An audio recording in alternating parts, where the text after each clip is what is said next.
दोस्तों, अस्सलाम वालेकुम। मैं एक आम सी लड़की हूँ, मेरा नाम आयशा है। मैं आप सबसे खास बातें शेयर करती हूँ।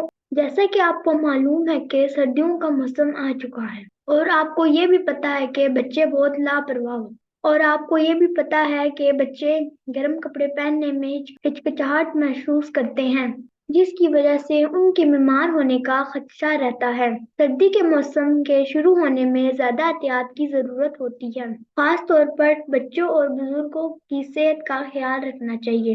अक्सर बच्चे और बुजुर्ग बेहतियाती की वजह से नमूनिया का शिकार हो जाते हैं, जो कि एक जानलेवा बीमारी है। सर्दी से बचने के लिए गर्म कपड़ों का इस्तेमाल जरूरी है। हीटर का मुनासिब इस्तेमाल भी किया जा सकता है। अगर आप गैस के हीटर का इस्तेमाल कर रहे हैं तो इस बात का ख्याल रखें कि गैस किसी वक्त भी खत्म हो जाती है और हीटर खुद ब खुद बंद हो जाता है। गैस के आने पर हीटर नहीं चलता। गैस के लीक होने का खदशा होता है। मुझे उम्मीद है कि आप इन तजवीज़ पर अमल करेंगे और सेहतमंद रहेंगे। आपकी सेहत और सलामती के लिए दुआ गो। आयशा, एक आम सी लड़की। वीडियो देखने के लिए बहुत बहुत शुक्रिया। अल्लाह।